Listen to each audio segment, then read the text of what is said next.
السلام علیکم ورحمۃ اللہ وبرکاتہ۔ بسم اللہ والحمد للہ والصلاۃ والسلام علی رسول اللہ، اما بعد۔ اللہ تعالیٰ کی رحمت اور توفیق سے ہمارے پاس حفظ القرآن کی طلباء کے اندر بیٹوں کی 18 کلاسز ہیں جہاں بچے قرآن کے حافظ بن رہے ہیں، اور 5 کلاسیں طالبات کی ہیں جو بچیاں قرآن حفظ مکمل کرتی ہیں۔ ہمارے بچے جب حفظ مکمل کرتے تھے تو اس کے بعد ان کا خیال ہوتا تھا کہ ہم سکول کی تعلیم دیں، جو کہ آج کل کی ضرورت ہے، اور یہ بھی سوچ ہوتی تھی کہ سائنس کے ساتھ میٹرک کیا جائے۔ تو ہم نے اپنے ہی طلباء کے لیے اسی ادارے میں سائنس کے ساتھ میٹرک کرنے کا بھی مکمل انتظام کیا، الحمدللہ، تاکہ جو بچے حافظ ہوں وہ ساتھ ساتھ جا کر قرآن کی تعلیم اور میٹرک سائنس کے ساتھ ہمارے پاس کر سکیں۔ بچہ اگر میٹرک کرنا چاہتا ہے تو وہ سکول اکیڈمی کے مقابلے میں ہمارے پاس کیوں کرے؟ اس کی کچھ وجوہات ہیں۔ جو بچہ حافظ ہے، اگر وہ ہمارے پاس میٹرک کرے گا تو سارا سال ہم اس کی منزل سنتے رہیں گے اور اس کو یاد کرواتے رہیں گے، اور اگر وہ باہر چلا گیا سکول میں اکیڈمی میں تو اس کے لیے یہ انتظام نہیں ہوگا۔ اور اگر بعض لوگ اپنے گھر میں ہوم ٹیوشن شروع کروا بھی لے تو اس طریقے سے وہ بچہ نہ پڑھتا ہے، نہ استاد اتنا وقت دیتے ہیں، نہ اتنی اس کے اوپر نگرانی ہوتی ہے۔ تو پہلی بات یہ ہے کہ ہمارے ہاں جو بچہ میٹرک کرتا ہے، الحمدللہ اسے قرآن یاد رکھوانے کی پوری کوشش کرتے ہیں۔ دوسری بات یہ ہے وہ بچہ قرآن کے ساتھ ساتھ حدیث کی تعلیم بھی لے لیتا ہے۔ ہمارے ہاں اس کے ایک بلوغ المرام حدیث کی کتاب کا نصاب مرتب کیا گیا ہے، جو کہ میٹرک کے ساتھ ساتھ پوری وہ کتاب حدیث کی ایک بنیادی پڑھا دی جائے گی، جس کے ساتھ وہ بچہ قرآن اور حدیث کو پڑھنے والا ہوگا۔ تیسرا یہ ہے کہ اگر آپ اپنے بچے کو منزل یاد کروا بھی لیں لیکن آپ اسے ترجمہ نہیں پڑھا پاتے، تو جس وقت تک بچے کو قرآن کا ترجمہ نہیں آتا ہو اس وقت تک اس قرآن کا اس کی زندگی پر اثر نہیں ہوتا ہے۔ تو ہم 3 سال کے اندر، پہلا سال پری 9، دوسرا 9، تیسرا 10، اس کے اندر الحمدللہ ہم قرآن کے ترجمے کو مکمل کرنے کی کوشش کرتے ہیں۔ چوتھی وجہ یہ ہے کہ جو بچہ ہمارے پاس رہے گا وہ دنیا کے غلط ماحول سے محفوظ رہے گا، اور 5ویں بات یہ ہے کہ یہ بچہ نماز کا پابند ہوگا۔ ظہر، عصر، مغرب، عشاء یہاں نماز پڑھائی جائے گی، جو کہ باہر سہولیات نہیں۔ تو الحمدللہ ہمارے پاس یہ سلسلہ جاری و ساری ہے۔ اس مرتبہ ہماری جو پری 9 کلاس ہے اس کا جو رزلٹ ہے وہ میں آپ کے سامنے رکھنا چاہتا ہوں، اور اس کے لیے انعام دینے کے لیے تشریف لاتے ہیں ہمارے معزز مہمان مولانا قاری شیخ یعقوب صاحب کے، وہ تشریف لائیں۔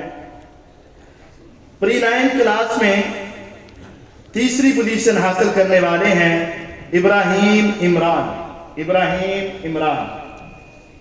پری 9 کلاس میں تیسری پوزیشن لینے والے ہیں ابراہیم عمران۔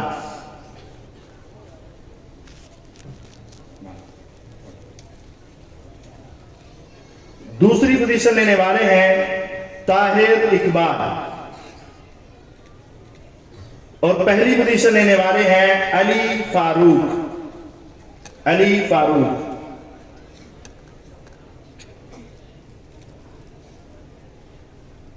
اور 9 کلاس میں تیسری پوزیشن لینے والے ہیں عبد الرافع۔ 9 کلاس میں تیسری پوزیشن لینے والے ہیں عبد الرافع، اور دوسری پوزیشن لینے والے ہیں یحییٰ سلیم۔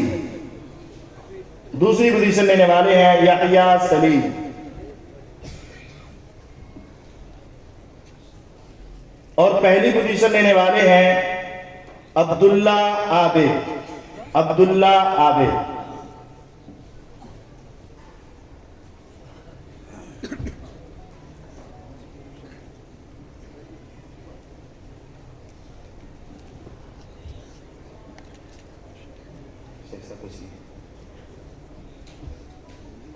اور 10ویں کلاس کو انعام دینے کے لیے تشریف لاتے ہیں شاہ صاحب اور ہمارے بچوں کو انعام دیتے ہیں.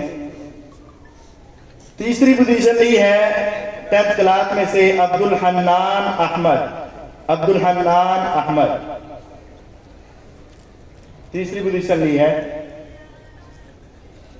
اور دوسری پوزیشن لینے والے ہیں عبداللہ اسلم.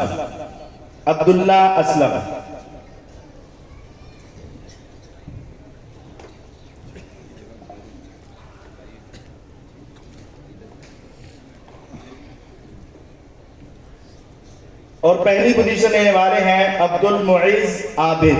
پہلی پوزیشن عبد المعز عابد.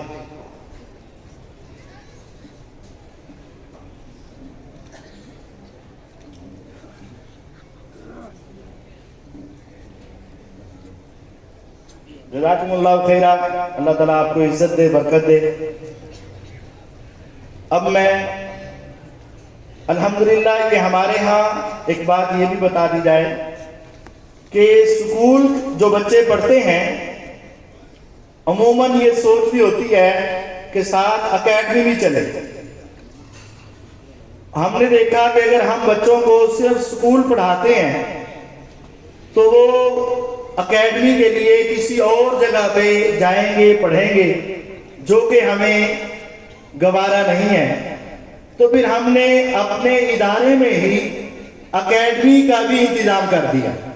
جو بچے صبح پڑھتے ہیں وہ شام کو بھی یہاں ہی پڑھتے ہیں. اور الحمدللہ ہمارے بچوں نے اس مرتبہ 10th کا امتحان دیا اور ہمارا رزلٹ 100% رہا الحمدللہ یا ذالک. اور اب یہ سلسلہ پہلے سے بھی مزید بہتر کر دیا گیا ہے اور یہ سلسلہ طالبات کے اندر بھی ہم شروع کرنے والے ہیں. جو بیٹیاں حافظ ہوں ان کے لیے بھی الحمدللہ ہم میٹرک پلس قرآن کا ترجمہ اور حدیث اور اس کے ساتھ گرامر اور ان کی تربیت کا انتظام الحمدللہ ہم کر رہے ہیں. اور سائنس کے ساتھ یہ میٹرک کا رزلٹ ہمارے سامنے آتا ہے. اللہ تعالیٰ ان بچوں کو کامیاب کرے اور جو ہمارے ہاں بچے مزید پڑھ رہے ہیں ان کو بھی مزید اللہ تعالیٰ عزتیں اور کامیابیاں عطا فرمائے. جزاکم اللہ خیرہ.